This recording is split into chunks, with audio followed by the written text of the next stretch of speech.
I said I'd never join. Thought living on sub would be too hard. I figured only the weatherman tracks storms.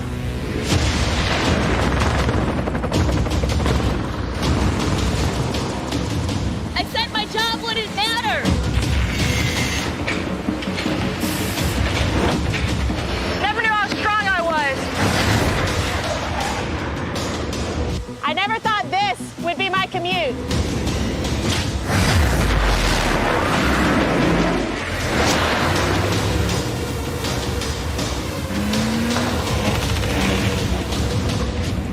I figured I'd never get out of my hometown. Or be the one who stops an attack.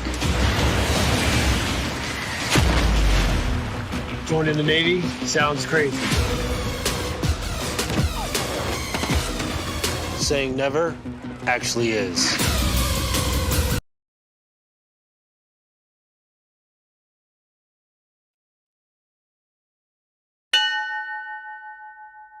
Oh, hi everyone, and welcome into Behind the Helm. If you want to watch this show live, tune in every Thursday at 4 p.m. Eastern Standard Time on Facebook, YouTube, or Twitch. Make sure to leave a comment down below, and we'll respond live. As always, find it, like it, share it, follow it.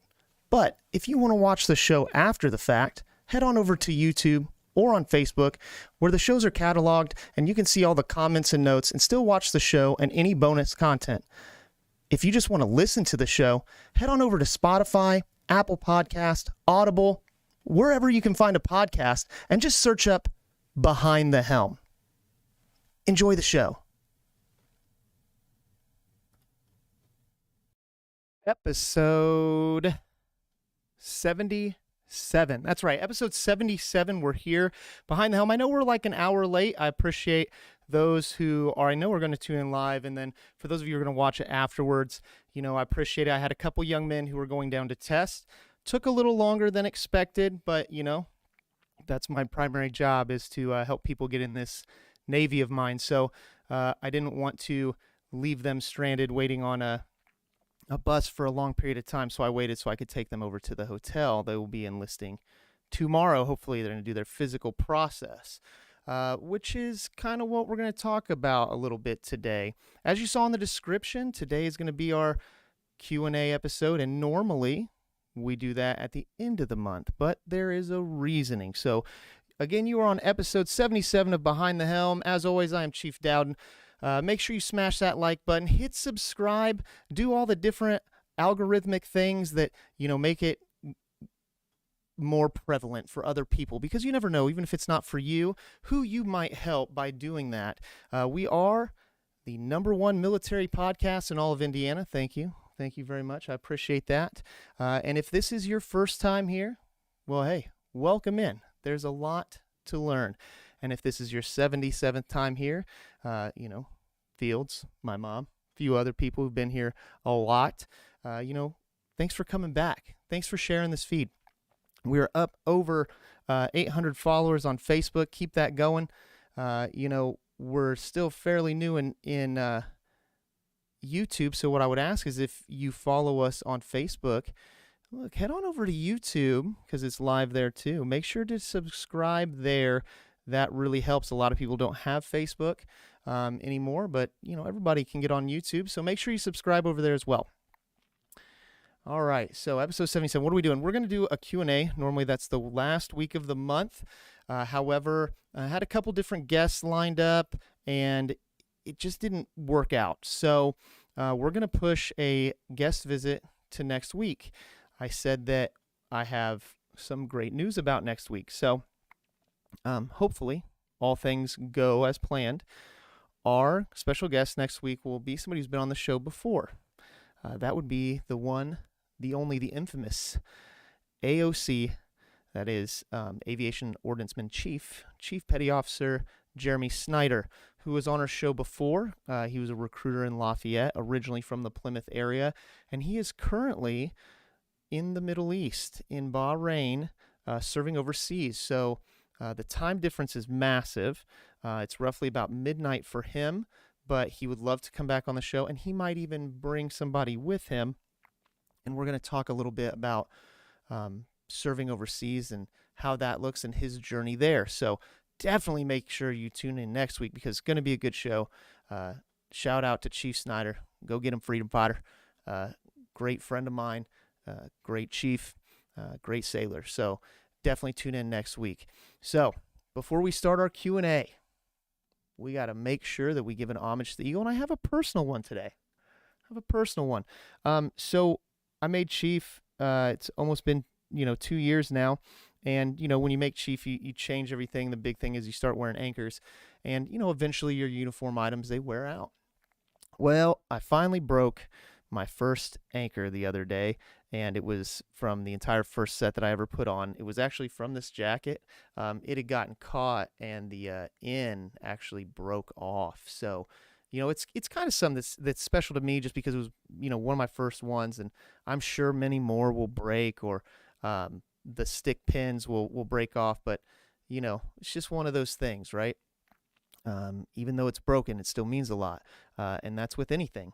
So what it means to somebody else might not mean the same to you. So my homage to the Eagle today is my first broken anchor. You can kind of see it. You see the end's missing. It's just got the U.S. now, just not the end. So, something that's a little special to me, and it's going to go right here for my homage to the Eagle. So again, smash that like button. Make sure you subscribe. Get those notifications. Hey, big news on the YouTube.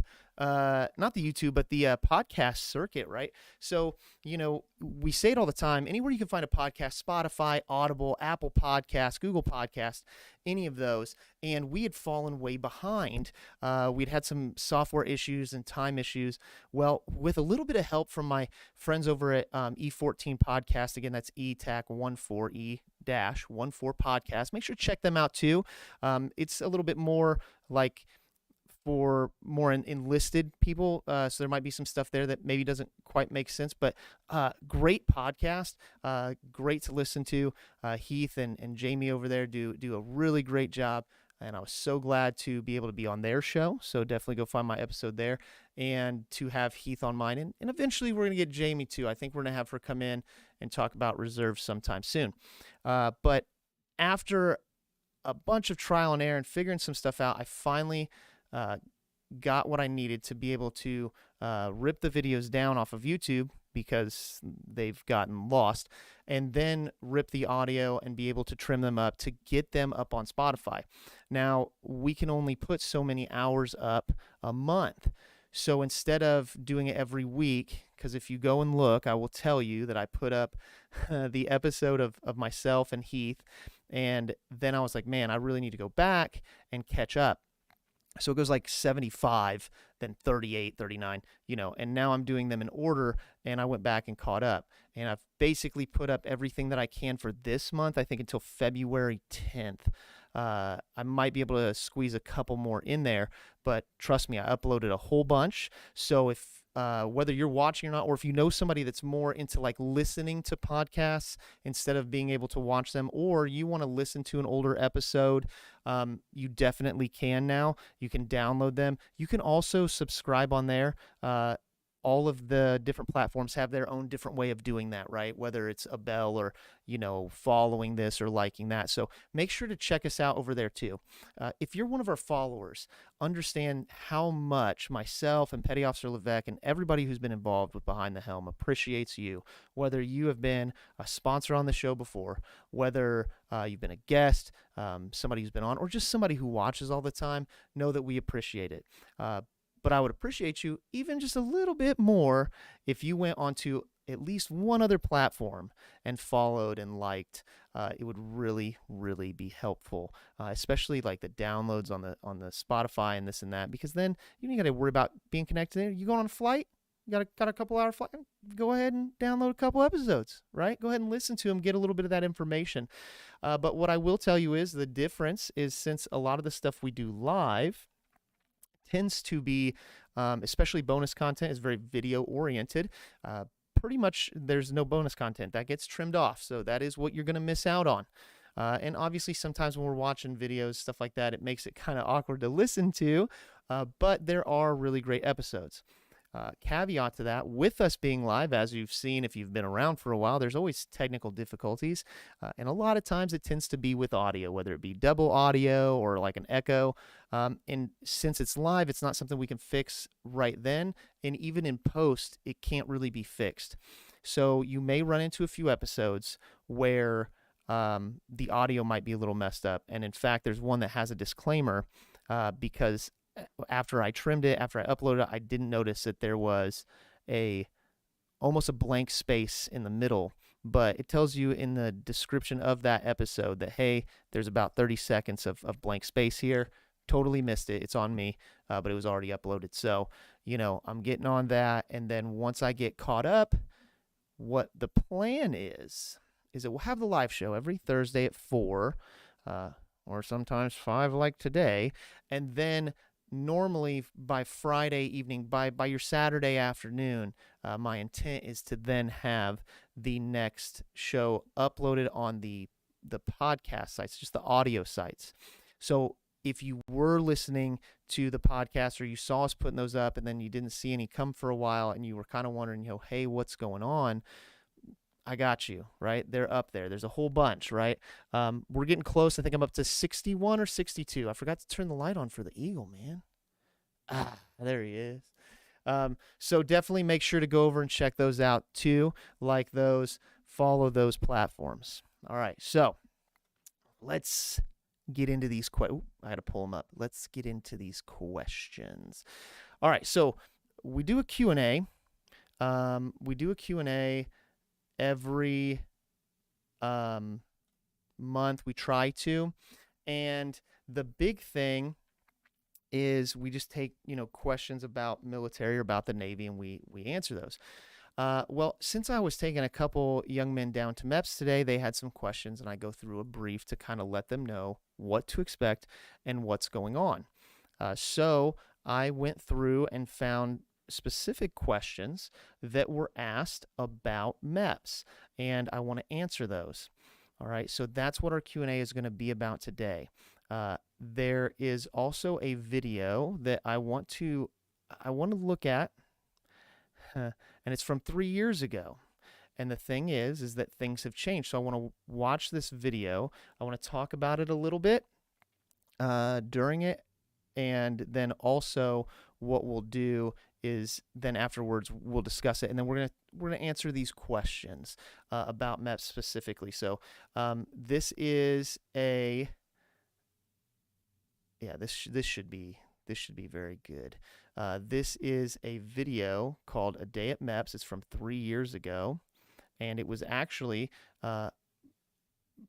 it was put out by the United States Department of Defense. So this isn't just somebody doing it. So I will be interested to see this and be able to tell you what has changed, because like I said, this is from 3 years ago.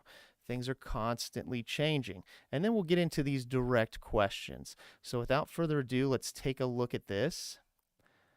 All right, let me get the right one. Make sure my mic is still on. We got the mic. Hopefully we don't get too much feedback. I'll make sure to turn my volume down behind me. And let's see what this video has to say. It's a production that is a property of the United States Department of Defense, who I work for, and the title is "A Day at MEPs." It was public release status is cleared, so it is unclassified. So let's take a look at this video. The Military Entrance Processing Station, or MEPS, is where applicants for military service go to complete the enlistment process. MEPS ensures that each applicant meets the aptitude, physical, and behavioral standards set by the Department of Defense and service branches. The government pays for the accommodations for all military applicants preparing to go through the MEPS process. There's a question about that. We'll hit that when we get to it. Hotel staff explain what to expect the following day, including the rules of behavior and a list of prohibited items not allowed in the MEPS.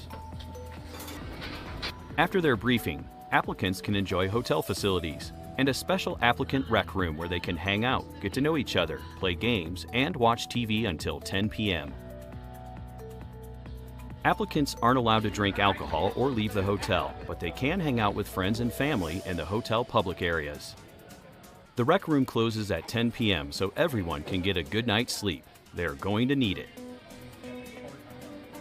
Breakfast is served very early so applicants are ready to board the MEPS bus on time. Be sure to eat a well-balanced breakfast and drink plenty of fluids before departing from the hotel. Your body will need the fuel. It is free and served very early so applicants can make roll call at the MEPS bus at 4:30 a.m. Applicants must wear underwear and neat, moderate, comfortable clothing. Piercings must be removed. Offensive wording or pictures are not tolerated, and hats are not permitted inside the MEPS. Prohibited contraband items are not allowed in the MEPS. See your recruiter for a complete list of prohibited items. The MEPS staff member briefs the applicants. I need you two to go back and fall in with these four here, this four line. Applicants will pass through a security screening on their way into the MEPS. Once inside the MEPS, applicants will stow their personal belongings in the spaces provided for that purpose. Earrings should be removed. They obstruct the headset for the hearing test. Each applicant must carry their driver's license, social security card, birth certificate, and any requested medical records with them during processing. Your recruiter can provide more details. Cell phones are only allowed in the waiting area. Some MEPs process as many as 150 applicants in a single day. Processing may take from 5 in the morning until 9 at night. Are there any questions about what I just said? After the briefing with the MEPS commander, applicants meet with a representative of their chosen service branch, where they receive applicant name tags and are then sent to the control desk for instructions. Name tags are to be worn visibly at all times until checkout. It's important for each applicant to stay alert and follow instructions throughout the day. Biometrics, including applicant photograph and fingerprints, are done early in the day and will be used whenever an applicant checks in or out of a station. Applicants must check in and out at each station to help ensure they're in the right place at the expected time.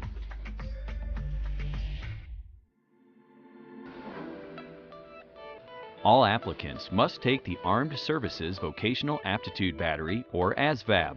The ASVAB is an intensive series of aptitude tests that help determine which military jobs the individual is best suited for.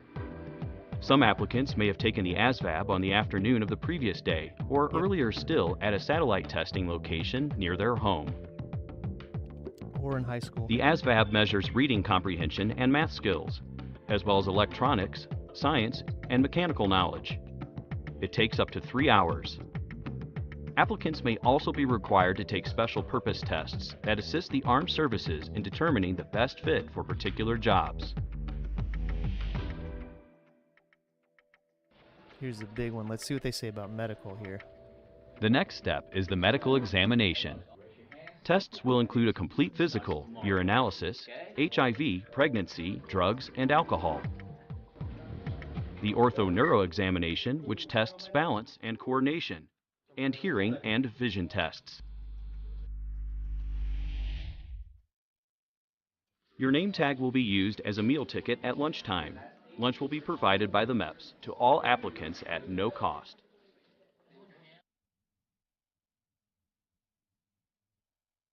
Once an applicant passes the physical testing, they meet with their service liaison about available jobs, incentives, salaries, and ship-out dates. In processing, applicants verify all the details of their contracts, and their fingerprints are taken for an FBI check.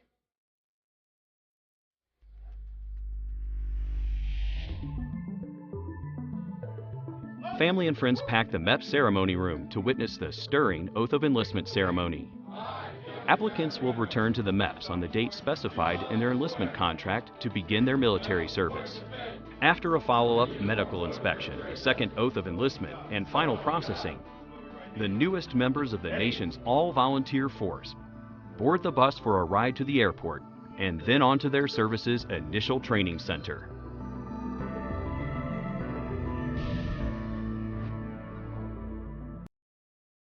All right. Well, there's a lot to unload there. It was kind of, they kind of skip a few things and talk about a few things, and a couple things have changed. Now, every MEPS is just a little different. depending on the area. So you have to keep that in mind too. I can speak specifically on New York and Indiana, Syracuse, New York, and Indianapolis, Indiana. Some states have more than one, and sometimes you may have to travel a long distance. It just depends on where it's located in your state. So, there are different ways that you get there, whether it be a recruiter or via a shuttle like a bus. And I believe there are even some that it is far enough that they even fly them. But don't quote me on that. I'd have to double check that, but I do believe so. So a few things in there. Again, each MEPS is a little different. When they said that you get there, you go through a screening process, showed everybody holding their shoes. You do go through security. I always tell people kind of think like TSA if you've ever flown before, right? You can't have any lighters or pocket knives or anything. Like, you just don't bring that with you. The goal here is that you're only going to be there 1 day or 2 because of testing. So you go through a metal detector. At our MEPS here in Indiana, they do not make you remove your shoes unless they're steel toe, and then you have to. But they do scan your bag, and then, because you're staying in a hotel the night before, you place your stuff in a locker. It's safe. One thing that I wanted to point out, if you watch that video or you've seen this, there is a thing, it said at the hotel briefing, and it said 3 p.m. to 8 p.m. That is altogether, it can be anywhere within that. You're not getting briefed from 3 p.m. to 8 p.m. It just depends on the hotel and the way that that specific area runs things. So for us, it's normally between 8 and 8:30. They have you come down for a brief. It also said that you can't leave the hotel. That's also not true. I've had multiple future sailors who are getting ready to ship out who are going and staying at the same hotel.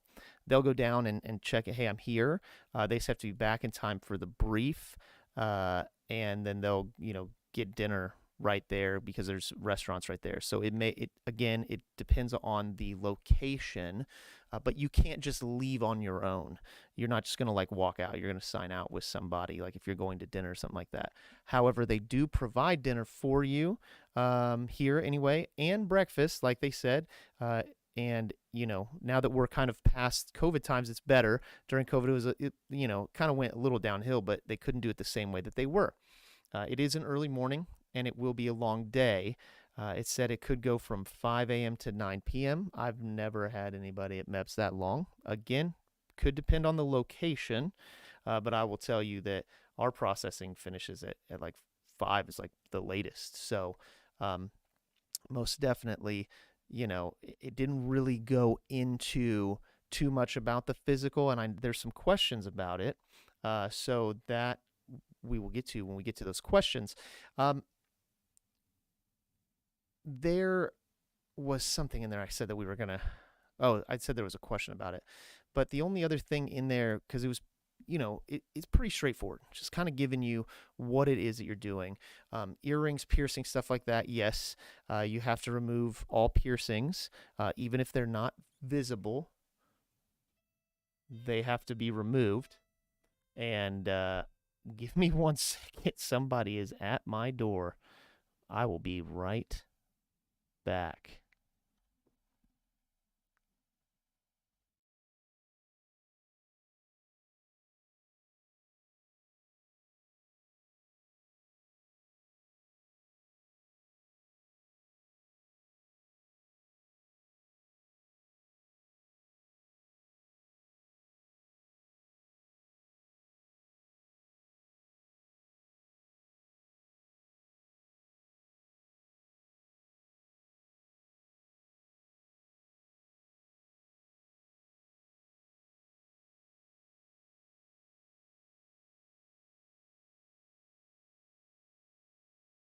Well, that's interesting. I have a young man who just came in who actually wants to talk to me about the Navy.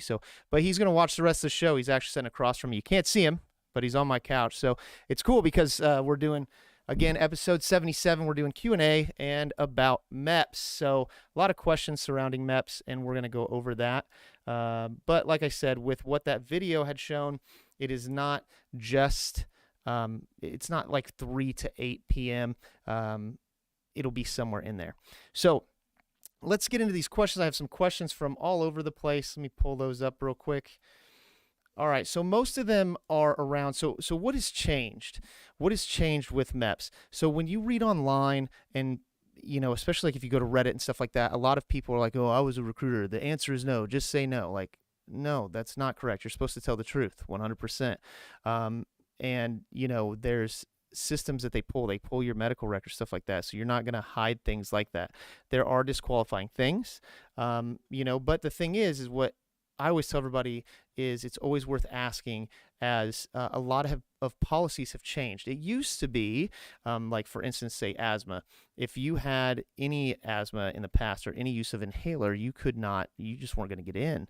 It's a lot different now. If it was childhood asthma and you've been off of that and you can show that you don't need that with a pulmonary function test, there is a chance that you can. It's not guaranteed, but there is a chance. So, always ask. Don't assume. Talk to a recruiter and make sure, right? So, there are multiple questions that I went through that were asking about specific things.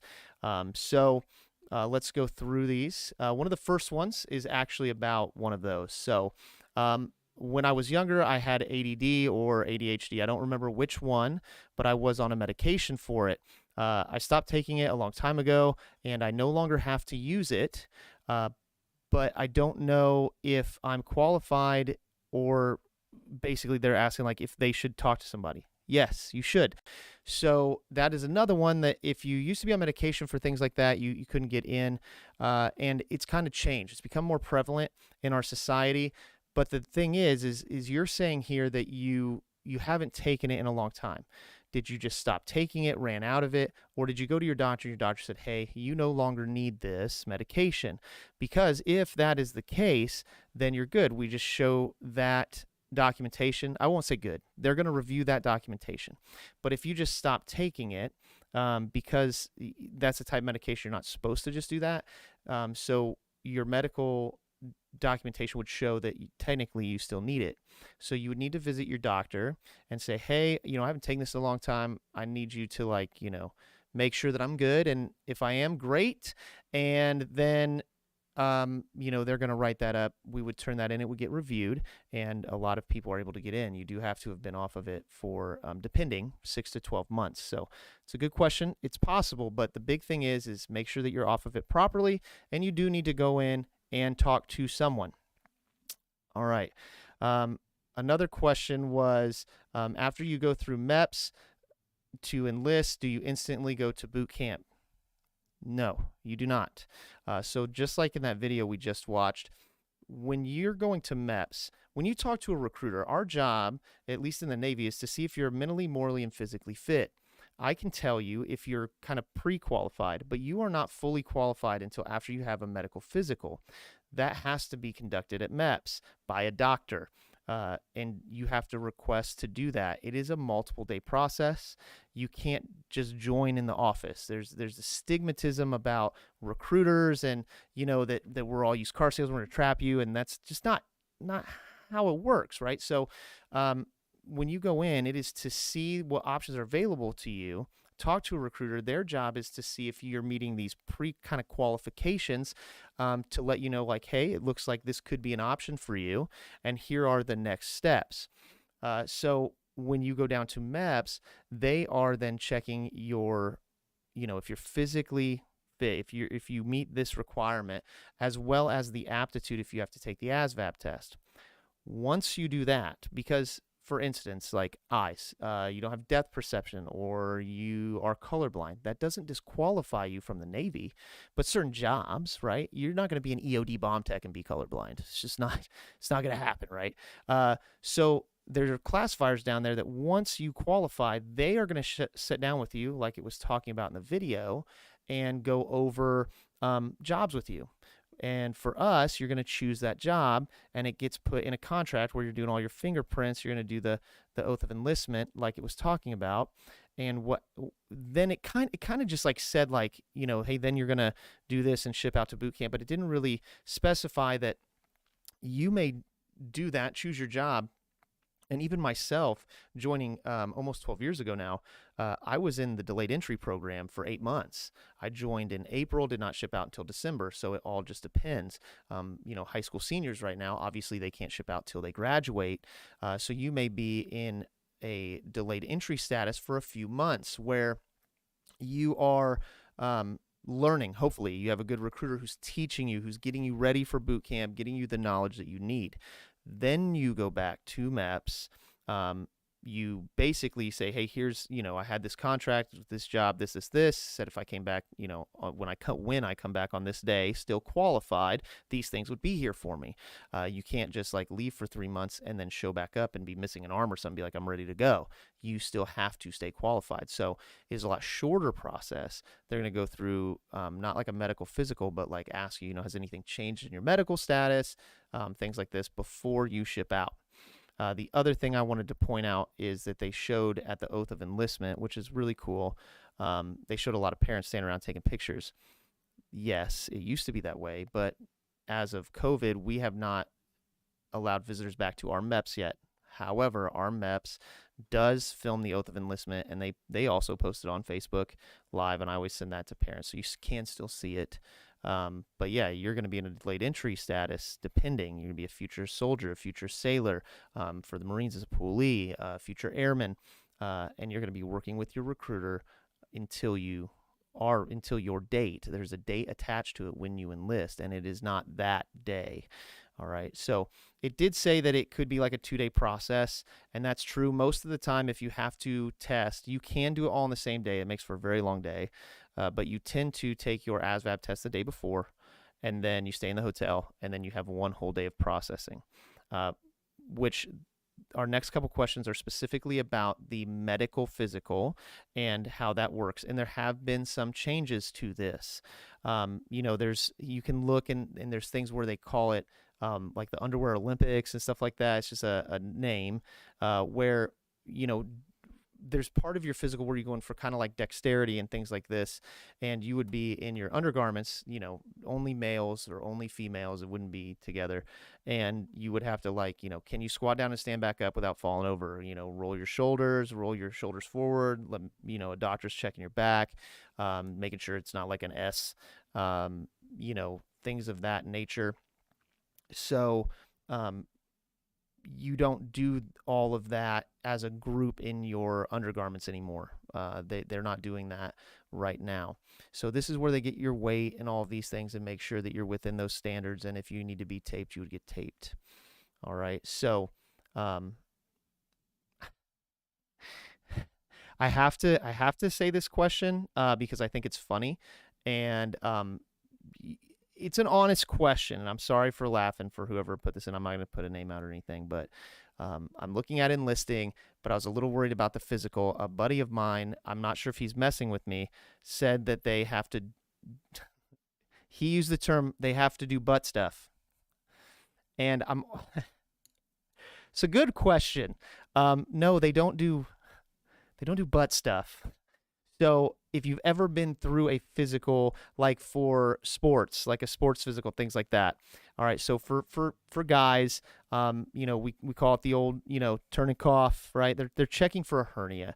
They don't lube up anything. Nothing goes inside of you. We're not aliens that are probing you.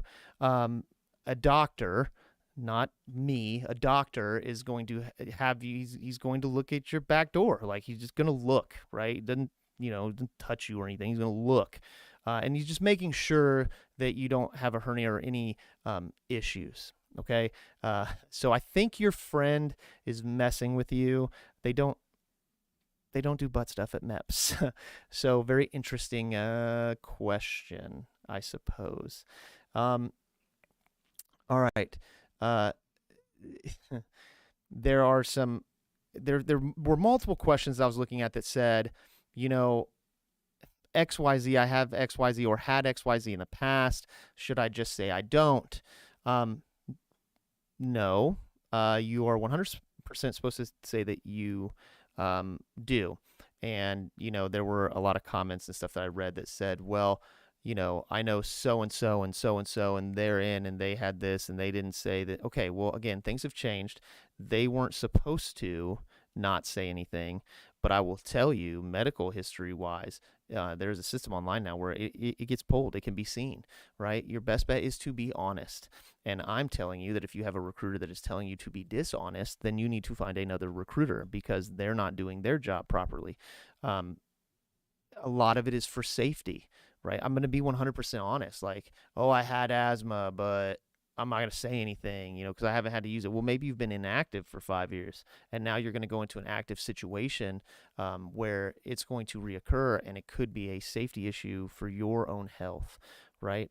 So again, you're on Behind the Helm. Make sure you smash that like button, hit subscribe wherever you are, whether it's YouTube, Twitch, Facebook. If you're listening on Spotify later, make sure you do all of those things. It's episode 77. We're doing a Q&A, our monthly Q&A. And I'm actually going to end up cutting it even a little bit more short because, like I said, I have a young man who is now sitting here waiting on me. But I see that he's getting some information. What's your name? Anthony is here with me. Anthony, are you from here? I'm letting you know I'm live, like worldwide. Anthony from Alexandria is here to talk to me about possible enlistment. I think he's got some questions, but I see you over there. You're listening to what I'm talking about, and I see you kind of nodding. So I think you're getting a little information, so that's good, and we'll get a little bit more into that in just a minute. So, hey, it's a good one for you to walk in on, right? A little Q&A. So, yeah, absolutely, man. That's my job is information, free information too. You always take what's free. So a couple other questions here, mainly about the physical. There was one was literally asking about a drug test, urinalysis. Again, friends, whether they mess with you or not, saying that I have a bit of what you may call a shy bladder. My friends told me that when you take he said P test, when you take the P test at MEPs, that there is somebody standing there watching you. Is this true? Yes. But again, all right, so I always tell anybody, make sure you use the restroom in the morning as normal when you first wake up, and then just drink a bunch of water. I get it. All right, there's somebody there. It is a legal thing. They have to, per what it says, they have to see the urine leave your body. But like I know, like at our MEPs, for instance, for guys, a line of urinals, you line up, person standing on the end where it's not somebody taking a knee in front of you and holding the cup. You know what I mean? They're not like looking over your shoulder. It's not like that. All right. So don't get yourself too like worried about that. Like, oh man, I don't think I can do this, because it's not like that. All right. It's not that personal. They're not going to hold it for you. Okay. So, but it's a good question. I understand you got a little bit of shy bladder. They give you ample opportunity throughout the day. Like when you go to your analysis, you're unable to, they will continue. There's drinking fountains there, stuff like that. Drink water so that you can go. And that is both for ladies for pregnancy test purposes, and then also for a drug test. Okay. But good question. Like I said, it's not like a little tiny closet bathroom where you go in and one guy goes in with you. Like, it's not like that. Okay. Ladies, obviously it's a little different for you guys. I think it's like an open stall type situation. We don't gotta get into that. I don't know. I'm sorry, ladies. It's weird. All right. They do, there was a question talking about, needles. This person said, I'm deathly afraid of needles, and I think that they have to do a blood draw at MEPS. Is this true? Yes, they do draw your blood because they check for HIV, stuff like that. You might need to get over that. Okay. They're going to do a basic blood draw. And then once you go into the service too, I mean, you get your blood drawn and you have to get your vaccinations and stuff like that. I understand, but this is something that you're going to have to overcome if you want to change your life. So yeah, I don't know what to tell you. There's no way out of that one. They're going to draw your blood. So, yep, you got to do it. It is what it is. There was a specific video about the duck walk because there's multiple questions about the duck walk and exactly what that is. And I'm going to explain it to the best of my ability. You can watch it. There are literally videos to teach you how to do it, to prepare, and you should try it, I guess, before you go so you just don't feel awkward. So it's for equilibrium and stuff like that. What they do is, if you've ever been a wrestler, duck walk means a whole different thing. But for MEPs, what it is basically you're going to squat down on your haunches like a catcher, right? Like a catcher in baseball. And then without putting your hands down, you have to like waddle forward. You kind of look like a duck. That's why they call it the duck walk. And it's not to embarrass you or anything, but it is literally to, check your equilibrium, make sure that you're good. All right. And again, this is with a doctor. And I just want to go back too, because with the butt stuff question, which is such an awkward question, I wanted to point out that the doctors at MEPS, they are doctors. And, there are male and female doctors. If you are a male, and you have to go to an exam room for that part, because that's not with like everybody around. That's in an exam room, right? And the doctor is a female, or if you're a female and the doctor is a male, there will be another female or male present. Even though it is a doctor, they don't play around with that. So, there's going to be somebody else there. So, don't worry about that. But I can understand if you've never done that. There were some questions about the exam as far as women go, and I will tell you what I know. Okay, so because we have young ladies that join as well, and I'm a guy, so I know what the process was for a guy. What's the process for a girl? So I had a few future sailors who were a little bit more like, I felt like I could ask them and it not be weird. Like, hey, how did this part of this process work for you? So for the exam for a female, because there were multiple questions, it's just like, what do they do, right? I've even had a parent who was, this is real story, like I had a parent who was concerned about their daughter getting a vaginal exam at MEPS, like not from a doctor, from her doctor first, stuff like that. No, this is not that type of exam. There is not for lack of a better term, it's the proper term, it's not a vaginal exam. It's not a gynecologist. You're not getting like a pap smear or anything like that. Okay. It is the same type of exam. So they're going to check for a hernia. So for girls, they do that a little different. They feel around on your stomach, on your abdomen. And, again, they're going to look at your lady bits. Like they're going to make sure again that there's no issues, but for you, it's a little different than a guy, right? So for you'll be on an exam table with the stirrups up, and the doctor's just going to look. Same thing with the back door, no butt stuff. Nothing's going in anywhere, anybody. Okay. They're just verifying. All right. The only other thing that they do, for women is they do a breast exam. All right. Again, it's a doctor. It's like 10 seconds long, where more or less, and I don't have a better term for this, they basically feel you up, right? Again, just making sure that everything is fine.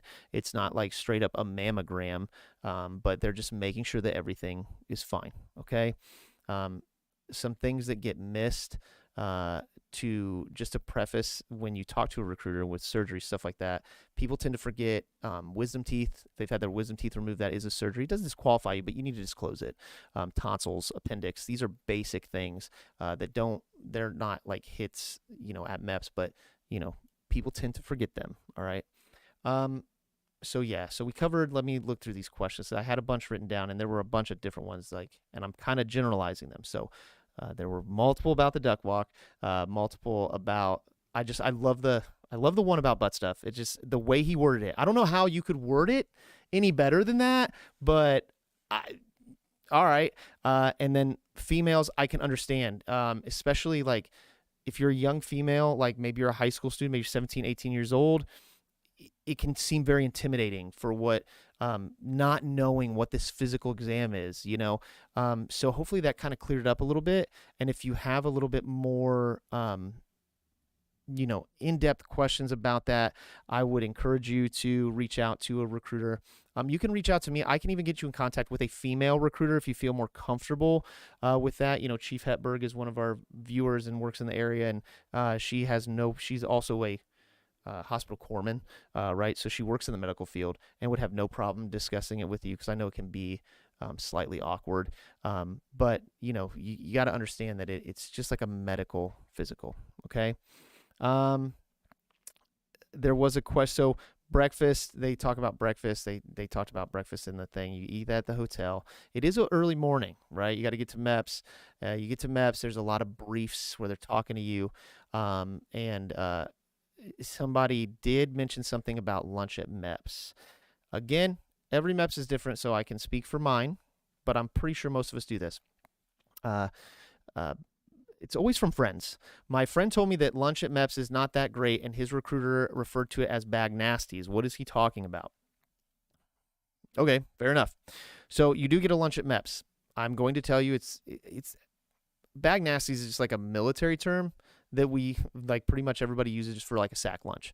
It's not that bad. It's like a little ham sandwich on like a little sub roll bun, and you get like cookies and an apple. It's a basic lunch.